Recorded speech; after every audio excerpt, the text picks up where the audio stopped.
السلام علیکم لسنرز، آئیے ملک سبترہت کی ڈائری سے ایک نئی کرائم اسٹوری سنتے ہیں جس کا عنوان ہے پراسرار قوت۔ تو آئیے شروع کرتے ہیں۔ 1950 کا اواخر تھا اور میں چک 42 میں اپنے فرائض منصبی انجام دے رہا تھا۔ ان دنوں چک 42 کی فضا خوف و ہراس میں ڈوبی ہوئی تھی اور بعض عجیب و غریب واقعات رونما ہو رہے تھے اور لوگ ان واقعات کو جنات اور ماورائی طاقتوں سے منسوب کر رہے تھے۔ انہی دنوں چک 42 کے دو نوجوان جو کسی وجہ سے منڈی بہاؤالدین گئے ہوئے تھے، رات کے 11:15 بجے بس سے اترے اور اپنے گاؤں کی طرف جانے سے پہلے اڈے پر بنے ہوئے چھپر ہوٹل میں جا بیٹھے اور ایک کپ چائے پی۔ دونوں کھاتے پیتے گھرانوں کے صحت مند نوجوان تھے۔ ایک کا نام آفتاب علی اور دوسرے کا نام فاروق احمد تھا۔ وہ سردیوں کا موسم تھا اور غالباً فروری کے ابتدائی ایام تھے۔ چائے پینے کے بعد دونوں نے اپنے کوٹوں کے کالر اوپر کر لیے اور مفلر وغیرہ لپیٹ کر گاؤں جانے والی پگڈنڈی پر ہو لیے۔ گاؤں وہاں سے 6-7 فرلانگ کے فاصلے پر تھا۔ رات سرد اور چاندنی تھی۔ مطلع صاف تھا اور ہلکی ہلکی سرد ہوا چل رہی تھی۔ خاموش چاندنی میں دور تک پھیلے ہوئے ہرے بھرے کھیت بھلے لگ رہے تھے۔ دونوں نوجوان اڈے کے حدود سے نکل کر سنسان پگڈنڈی پر ہو لیے۔ تقریباً 50-60 قدم کا فاصلہ طے کرنے کے بعد انہوں نے محسوس کیا کہ ایک تیسرا شخص بھی ان کے ساتھ چل رہا تھا۔ انہوں نے حیرت سے اس شخص کی طرف دیکھا۔ اس نے گیروے رنگ کے خیز کی بکل مار رکھی تھی اور سردی سے بچنے کے لیے سر پر بھی خیز لپیٹا ہوا تھا۔ اسے دیکھ کر دونوں نوجوان قدرے خوفزدہ بھی ہوئے، کیونکہ جیسا کہ میں نے آغاز میں بیان کیا ہے، اس علاقے میں ان دنوں عجیب و غریب واقعات رونما ہو رہے تھے۔ خیز پوش شخص کو نوجوانوں نے نہ تو بس سے اترتے دیکھا تھا اور نہ ہی وہ اڈے پر کہیں نظر آیا تھا۔ فاروق نے خیز پوش اجنبی کو سلام کیا اور پوچھا کہ وہ کہاں جا رہا تھا۔ اجنبی نے سلام کا جواب دیے بغیر کہا، میں بھی ادھر ہی جا رہا ہوں جدھر آپ جا رہے ہیں۔ اس کی آواز بھاری اور روبدار تھی۔ دونوں نے وہ آواز پہلے کبھی نہیں سنی تھی۔ آپ کا نام کیا ہے؟ آفتاب نے پوچھا۔ تدبیر علی۔ جی؟ آفتاب نے حیرانی سے کہا، ہم نے یہ نام پہلی دفعہ سنا ہے۔ اس کا مطلب یہ ہے کہ ان کے گاؤں میں اس نام کا کوئی آدمی نہیں تھا۔ یہ نام میرے مرشد نے رکھا ہے، تدبیر علی نے بتایا۔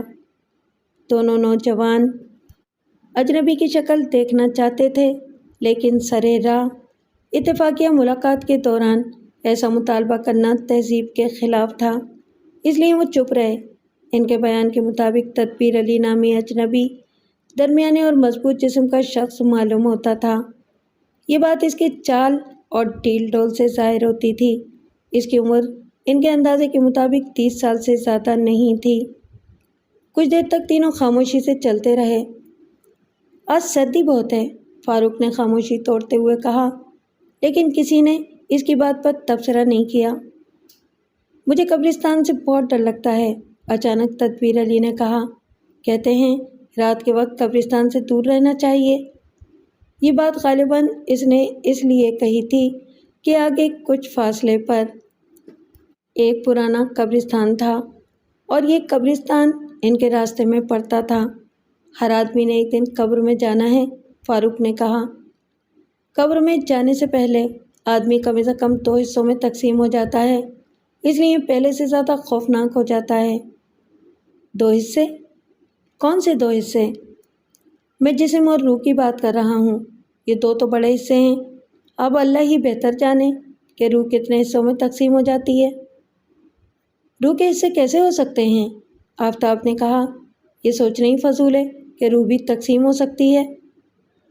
روح کیوں نہیں تقسیم ہو سکتی؟ میں نے سنا ہے کہ روح نور ہے اور نور کے حصے نہیں ہو سکتے۔ قطب الدین نے 70 سال کی عمر میں وفات پائی، تدبیر علی نے کہا۔ 15 سال کی عمر تک اس نے پاک اور معصوم زندگی گزاری، لہٰذا اس کی روح کا یہ سب بہت معصوم ہے۔ 16 سال کی عمر کے بعد 50 سال کی عمر تک وہ برائی میں پڑا رہا اور عمر کے اس حصے میں اس کے اندر ایک بدروح پیدا ہو گئی۔ پھر 51 سے 70 سال تک اس کے دل میں خوف خدا پیدا ہو گیا اور اس نے توبہ کرتے ہوئے زندگی کے یہ دن گزارے۔ بس اس توبۃ اللہ کے نتیجے میں اس کے اندر ایک نیک روح پیدا ہوئی۔ نتیجہ یہ نکلا کہ قطب الدین کی روح 3 حصوں میں تقسیم ہو گئی: بچپن میں معصوم، جوانی میں بدروح اور بڑھاپے میں نیک روح۔ یہ ایک ہی روح کی 3 صورتیں؟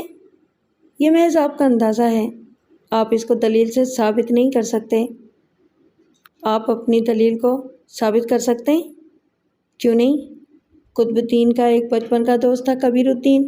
12-13 سال تک دونوں اکٹھے کھیلتے رہے، پھر ان کی راہیں جدا ہو گئیں۔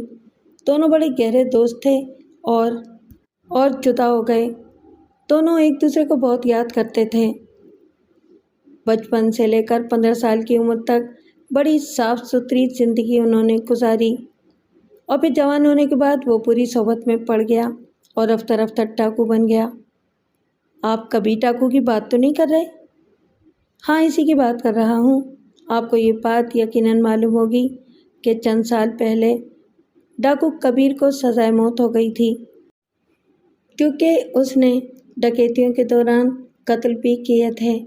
اور آپ کو یہ بات بھی معلوم ہوگی کہ اسی قبرستان میں وہ دفن ہے جو ہمارے راستے میں پڑتا ہے۔ یہ تو معلوم ہے، لیکن آپ کہنا کیا چاہتے ہیں؟ میں یہ کہنا چاہتا ہوں کہ کبیر الدین کی معصوم روح تو جنت میں ہوگی، لیکن اس کی بدروح، اس نے قدرے توقف کیا، اس کی بدروح اس علاقے میں بھٹکتی پھرتی ہے۔ آپ کیسے کہہ سکتے ہیں کہ اس کی روح یہاں بھٹکتی پھرتی ہے؟ کئی لوگ اس کی بدروح کو دیکھ چکے ہیں۔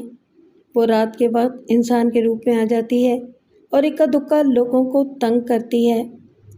یعنی اس نے مرنے کے بعد بھی ڈکیتی کا چلن نہیں چھوڑا؟ آفتاب نے پوچھا۔ غالباً یہی معلوم ہوتا ہے، لیکن اس بات میں دلیل کہاں ہے؟ آپ تو دلیل سے بات ثابت کرنے کا دعویٰ کر رہے تھے کہ روح کے 1 سے زیادہ حصے ہوتے ہیں۔ میں اسی طرف آ رہا ہوں۔ آپ نے تو یہ بات ضرور سنی ہوگی کہ جنت میں انسان کی ہر خواہش پوری کی جائے گی۔ ہاں، سنی تو ہے۔ اب قطب الدین جنت میں ہے اور اپنے بچپن کے دوست کبیر الدین سے ملنا چاہتا ہے، لیکن کبیرہ ڈاکو تو جہنم میں پڑا چل رہا ہے، ملاقات کیسے ہوگی؟ یہاں پر 2 روحوں والے نظریے سے مسئلہ حل ہو جاتا ہے۔ خدا کبیر الدین کے بچپن کی روح کو جنت میں بھیج دے گا اور دونوں دوستوں کی ملاقات ہو جائے گی۔ یہ سب خیالی باتیں ہیں، آفتاب نے کہا۔ کمزور عقیدہ رکھنے والے لوگ ایسی باتیں گھڑ لیتے ہیں۔ جو مر گیا وہ ختم ہو گیا۔ آپ تو 2-2 3-3 روحوں کی بات کر رہے ہیں۔ میں ایک روح کو بھی نہیں مانتا۔ موت کے بعد سب کچھ مٹی میں مل جاتا ہے۔ میں نہ قبروں سے ڈرتا ہوں نہ روحوں سے۔ آپ اس وقت قبرستان میں جا سکتے ہیں؟ بالکل جا سکتا ہوں۔ لگائیں شرط؟ شرط نہیں، میں آپ کو چاندی کے 50 روپے انعام میں دوں گا، اجنبی نے کہا۔ لیکن قبرستان میں جانا کافی نہیں ہے۔ چاندی کے 50 روپے؟ آفتاب نے حیرانی سے کہا۔ کیا آپ کے پاس چاندی کے روپے موجود ہیں؟ اجنبی نے بکل کے اندر چاندی کے سکے کھنکائے۔ آفتاب اس اجنبی سے بحث کر رہا تھا اور قبرستان میں جانے کے دعوے کر رہا تھا، مگر فاروق کو الجھن ہو رہی تھی۔ وہ شکامیز نظروں سے اجنبی کا جائزہ لے رہا تھا۔ ابھی تک وہ اس اجنبی کا چہرہ بھی نہیں دیکھ سکے تھے، نہ جانے وہ کون تھا۔ یہ سب خیالی باتیں ہیں، آفتاب نے کہا۔ کمزور عقیدہ رکھنے والے لوگ ایسی باتیں گھڑ لیتے ہیں۔ جو مر گیا وہ ختم ہو گیا۔ آپ تو 2-2 3-3 روحوں کی بات کر رہے ہیں۔ میں تو ایک روح کو بھی نہیں مانتا۔ موت کے بعد سب کچھ مٹی میں مل جاتا ہے۔ میں نہ قبروں سے ڈرتا ہوں نہ روحوں سے۔ آپ اس وقت قبرستان میں جا سکتے ہیں؟ بالکل جا سکتا ہوں۔ لگائیں شرط؟ شرط نہیں، میں آپ کو چاندی کے 50 روپے انعام میں دوں گا، اجنبی نے کہا۔ لیکن قبرستان میں جانا کافی نہیں ہوگا۔ چاندی کے 50 روپے؟ آفتاب نے حیرانی سے کہا۔ کیا آپ کے پاس چاندی کے روپے موجود ہیں؟ اجنبی نے بکل کے اندر چاندی کے سکے کھنکائے۔ آفتاب اس اجنبی سے بحث کر رہا تھا اور قبرستان میں جانے کے دعوے کر رہا تھا، مگر فاروق کو الجھن ہو رہی تھی۔ وہ شک آمیز نظروں سے اجنبی کا جائزہ لے رہا تھا۔ ابھی تک وہ اس اجنبی کا چہرہ بھی نہیں دیکھ سکے تھے۔ نہ جانے وہ کون تھا اور کس مقصد کے تحت قبروں اور بدروحوں کی باتیں کر رہا تھا۔ ہمیں ان باتوں میں الجھنا نہیں چاہیے، فاروق نے بات ختم کرنے کی غرض سے کہا۔ علم والے لوگ کہتے ہیں کہ روحوں کے بارے میں خدا کے سوا کوئی کچھ نہیں جانتا، لیکن آفتاب نے اس کی بات پر کوئی دھیان نہیں دیا اور خیز پوش اجنبی سے کہا، کیا تمہارے پاس واقعی چاندی کے سکے ہیں؟ ذرا دکھاؤ تو۔ اجنبی رک گیا اور بکل سے ہاتھ نکال کر آفتاب کو چاندی کا ایک سکہ دکھایا۔ آفتاب نے چاند کی روشنی میں اس کا معائنہ کیا، پھر اسے فاروق کو دکھایا۔ وہ انگریزوں کے دور کا نقرئی سکہ تھا، تاہم فاروق کو اس بات کا خیال بعد میں آیا۔ میں آپ کو پورے 50 سکے انعام میں دوں گا، تدبیر علی نامی اجنبی نے اپنی پیشکش دہرائی، لیکن میری ایک شرط ہے۔ کیا شرط ہے؟ گورکن ایک تو قبریں ہمیشہ تیار رکھتا ہے، آج بھی قبرستان میں ایک قبر تیار موجود ہے۔ دونوں میں سے کسی کو یہ پوچھنے کا خیال نہیں آیا کہ اجنبی تیار قبر کے بارے میں کیسے جانتا ہے۔ بقول اس کے وہ تو قبرستان سے ڈرتا تھا اور ان کو بھی قبرستان سے دور رہنے کا مشورہ دے رہا تھا۔ آپ قبرستان میں جائیں اور اس تیار قبر کے اندر بیٹھ کر 50 تک گنتی گنیں، اجنبی نے بات جاری رکھتے ہوئے کہا۔ گنتی اونچی آواز میں گنیں تاکہ ہم بھی سن سکیں۔ اس کے بعد باہر آ کر 50 چاندی کے سکے انعام میں وصول کر لیں۔ ٹھیک ہے، آفتاب نے کہا، تاہم اس کی آواز سے گھبراہٹ مترشح تھی۔ قبرستان کے درمیان سے گزر جانا زیادہ مشکل نہیں تھا، لیکن قبر کے اندر بیٹھ کر گنتی گننا دوسری بات تھی۔ باتیں کرتے ہوئے تینوں قبرستان کے قریب پہنچ گئے۔ جس پگڈنڈی پر وہ چل رہے تھے وہ قبرستان کے غربی جانب واقع تھی۔ اجنبی انہیں قبرستان کے قریب لے گیا اور ایک خاص حصے کی طرف اشارہ کرتے ہوئے بتایا کہ خالی قبر مذکورہ جگہ پر تھی۔ چاندنی رات میں اس شہر خاموشاں پر بے قرار سکوت چھایا ہوا تھا اور دور دور تک پھیلی ہوئی قبریں زندگی کی بے ثباتی کا ثبوت پیش کر رہی تھیں۔ آفتاب ایک کھاتے پیتے زمیندار کا بیٹا تھا اور بہت نڈر نوجوان تھا۔ اس کی عمر تقریباً 21 سال تھی۔ اس عمر میں ویسے ہی مہم جوئی کا جذبہ تیز ہوتا ہے۔ کیا قبر میں بیٹھنا ضروری ہے؟ اس نے خیز پوش اجنبی سے پوچھا۔ ڈر گئے؟ اجنبی نے اسے غیرت دلاتے ہوئے کہا۔ ایسی کوئی بات نہیں ہے، آفتاب نے سینہ تان کر کہا۔ میں ڈرنے والے دن کی پیدائش نہیں ہوں۔ تم کہو تو میں قبر کے اندر لیٹ بھی سکتا ہوں۔ قبر بھی اسی زمین کا حصہ ہوتی ہے۔ تم چاندی کے سکے تیار رکھنا، میں یوں گیا اور یوں آیا۔ فاروق کو یہ سب کچھ پسند نہیں آ رہا تھا۔ اسے اس سارے معاملے میں خطرے کی بو محسوس ہو رہی تھی۔ اس نے کہا، او یار آفتاب، چھوڑ ان فضول باتوں کو۔ بزرگ کہتے ہیں کہ قبروں کا احترام کرنا چاہیے۔ آدھی رات کے وقت آدمی کو ایسی حرکت نہیں کرنا چاہیے۔ تم خاموش رہو، آفتاب نے کہا۔ قبروں کی بے حرمتی کون کر رہا ہے؟ وہ تو ویسے بھی خالی قبریں۔ میں جوتے اتار کر اندر چلا جاؤں گا۔ فاروق پریشانی کے عالم میں خیز پوش کی طرف مڑا۔ آپ نے خامخواہ پاکھنڈ ڈال دیا ہے۔ آدھی رات کے وقت آپ ہیں کون؟ بس جی، ہو گئی ختم کھیڈ، اجنبی نے طنزیہ لہجے میں کہا۔ مجھے پہلے ہی پتا تھا۔ او یار، تم ذرا صبر نہیں کر سکتے؟ آفتاب نے فاروق سے کہا۔ میں اپنے اوپر بزدلی کا ٹھپا نہیں لگوانا چاہتا۔ اگر تمہیں ڈر لگ رہا ہے تو تم جاؤ۔ یہ کہہ کر اس نے کلمہ پڑھا اور قبرستان میں داخل ہو گیا۔ خالی قبر وہاں سے 70-80 قدم دور تھی اور چاندنی میں وہ جگہ صاف نظر آ رہی تھی۔ فاروق نے دیکھا کہ آفتاب نے قبر کے پاس پہنچ کر جوتے اتارے اور قبر میں اتر گیا۔ اس کے ساتھ ہی اس نے گنتی شروع کر دی۔ راستے میں قبروں کے کتبے وغیرہ حائل تھے، اس لیے قبر کا دہانہ نظر نہیں آتا تھا۔ آفتاب قبر میں اترتے ہی نظروں سے اوجھل ہو گیا تھا۔ یہ بتانا مشکل تھا کہ وہ کھڑا تھا یا قبر کے اندر بیٹھ گیا تھا۔ 7 تک گنتی کی آواز بڑی صاف سنائی دی اور پھر ذرا سا وقفہ ہوا اور آواز قدرے مدھم ہو گئی۔ خیز پوش اجنبی نے اس تبدیلی پر کہا، پہلے کھڑا تھا اب بیٹھ گیا ہے۔ 11 تک گنتی کے بعد آواز آنا بند ہو گئی۔ کیا ہوا؟ فاروق نے گھبرا کر کہا۔ آواز کیوں نہیں آ رہی؟ ابھی اس کی بات پوری بھی نہیں ہوئی تھی کہ رات کے سناٹے میں ایک چیخ کی آواز ابھری۔ فاروق کی چیخ سن کر بہت خوفزدہ ہو گیا اور غیر ارادی طور پر اپنے دوست کی مدد کے لیے آگے بڑھا۔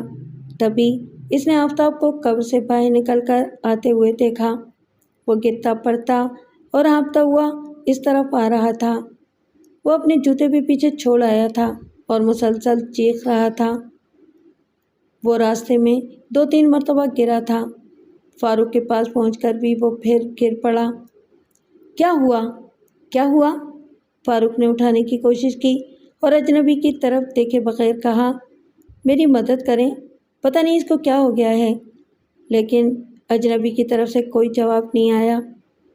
ذرا جلدی سے اسے کھڑا کرنا، فاروق نے کہا اور سر گھما کر پیچھے دیکھا، مگر خیز پوش وہاں موجود نہیں تھا۔ فاروق جو پہلے ہی گھبرایا ہوا تھا مزید گھبرا گیا اور کھڑے ہو کر چاروں طرف نگاہ دوڑائی، مگر اجنبی کہیں نظر نہیں آیا۔ وہ کسی بدروح کی طرح غائب ہو چکا تھا۔ فاروق آفتاب کو سہارا دے کر کھڑا کر چکا تھا اور اسے لے کر گاؤں کی طرف چل پڑا۔ وہ حتی الامکان تیز چلنے کی کوشش کر رہا تھا، مگر خود اس کی اپنی حالت بھی خوف کے باعث خراب ہو رہی تھی۔ آفتاب کا پورا جسم سردی کے باوجود پسینے میں نہا گیا تھا اور وہ بری طرح ہانپ رہا تھا۔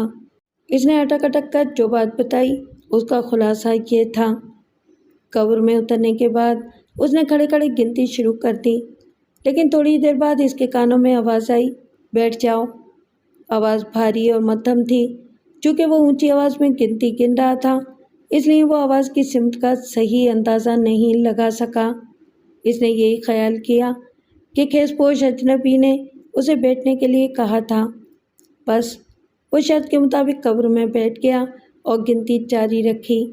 تبھی اس کے کان میں دوبارہ آواز آئی، کیا کرنے آیا ہے ادھر؟ کسی نے کہا۔ یہ آواز قبر کے اندر سے آئی تھی۔ آفتاب پر سکتہ طاری ہو گیا۔ اس نے ہمت کر کے آواز کی سمت دیکھا۔ یہ آواز لحد کے اندر سے آئی تھی۔ آفتاب نے دیکھا کہ لحد میں لاش موجود تھی، لیکن سفید کفن میں لپٹی ہوئی وہ لاش حرکت کر رہی تھی۔ اس نے کفن سے سر باہر نکالا اور اپنی تیز اور چمکدار آنکھوں سے آفتاب کو گھورنے لگی۔ اندھیرے کے باوجود اس کی آنکھیں چمک رہی تھیں۔ چہرے کا بیشتر حصہ کفن کے اندر تھا، صرف آنکھیں اور پیشانی کا کچھ حصہ نمایاں تھا۔ آفتاب نے محسوس کیا کہ ان آنکھوں سے عجیب قسم کی لہریں نکل رہی تھیں، اور آفتاب کو یوں محسوس ہو رہا تھا کہ یہ لہریں اس کی روح قبض کر رہی تھیں۔ ہمارے آرام میں خلل ڈالنے آیا ہے، اس زندہ لاش نے مزید کہا اور پھر کفن سے ایک ہاتھ نکال کر آفتاب کی طرف بڑھایا۔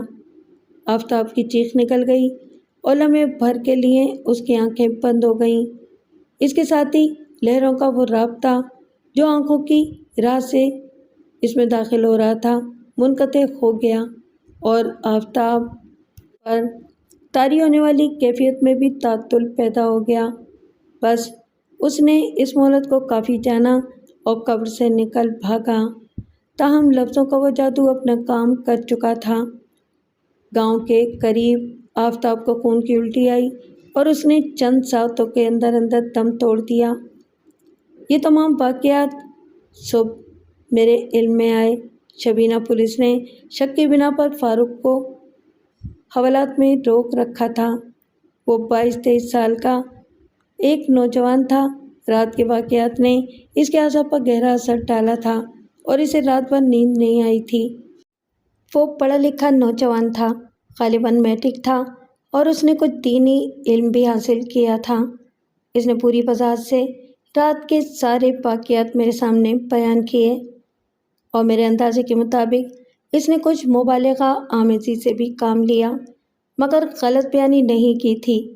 میں نے اس پر کافی جرا کی اور اس نتیجے پر پہنچا کہ جو کچھ اس نے بتایا تھا وہ تقریباً ٹھیک ہی تھا۔ آفتاب کے باپ کا نام شیخ کرامت علی تھا۔ اس کے 2 بیٹے تھے، آفتاب بڑا تھا اور چھوٹے کا نام مشتاق احمد تھا۔ میں فاروق کو ساتھ لے کر اس کے گھر پہنچ گیا اور آفتاب کی لاش کا سرسری معائنہ کیا۔ اس کے جسم پر چوٹ کا کوئی نشان نہیں تھا، البتہ گھٹنوں کے آس پاس چند خراشوں کے نشانات نظر آ رہے تھے۔ یہ خراشیں غالباً اس وقت آئی تھیں جب وہ قبر سے نکل کر بھاگا تھا اور 2-3 دفعہ ٹھوکر لگنے کے باعث گرا تھا۔ میں شیخ کرامت کو لے گیا اور فاروق کے بارے میں سوال کیا۔ ہمیں اس لڑکے پر کوئی شک نہیں ہے، اس نے واضح الفاظ میں کہا۔ یہ آفتاب کا لنگوٹیا یار تھا اور اس کا باپ میرا جاننے والا ہے۔ ان لوگوں کے ساتھ ہماری کوئی دشمنی اور رنجش نہیں ہے۔ کیا آپ نے لاش کا پوسٹ مارٹم کرایا ہے؟ کیا فائدہ پوسٹ مارٹم کرانے کا؟ اس نے دکھی لہجے میں کہا۔ میرا جوان بیٹا واپس تو نہیں آ جائے گا؟ رات کو ہم آفتاب کو اسپتال لے گئے تھے، ڈاکٹر پوسٹ مارٹم کے لیے کہہ رہا تھا، لیکن ہم نے انکار کر دیا۔ ڈاکٹر نے موت کی کیا وجہ بتائی ہے؟ وہ تو کچھ لمبی چوڑی وجہ بتا رہا تھا، کچھ ڈاکٹروں والی باتیں کر رہا تھا جو ہماری سمجھ میں نہیں آئیں۔ ہماری سمجھ میں صرف اتنی بات آئی ہے کہ آفتاب کی موت دہشت کی وجہ سے ہوئی ہے۔ اس نے نادانی کی جو رات کے وقت قبر میں گھس گیا۔ جو واقعہ فاروق نے سنایا ہے، اس کے بارے میں آپ کا کیا خیال ہے؟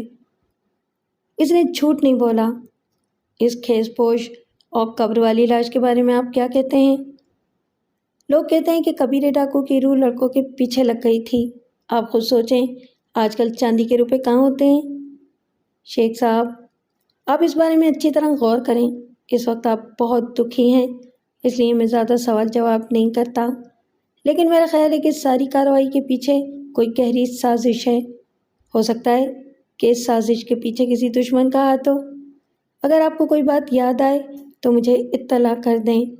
اس وقت میں وقوعے کا معائنہ کرنے قبرستان جا رہا ہوں۔ قبرستان میں 2 اہلکار پہلے سے موجود تھے۔ خالی قبر کے پاس کچھ اور لوگ بھی نظر آ رہے تھے، جن میں گورکن بھی شامل تھا۔ وہاں ایک ہی خالی قبر تھی، اس لیے واضح طور پر آفتاب اسی قبر میں اترا تھا۔ اس کے جوتے ابھی تک قبر کے پاس پڑے ہوئے تھے۔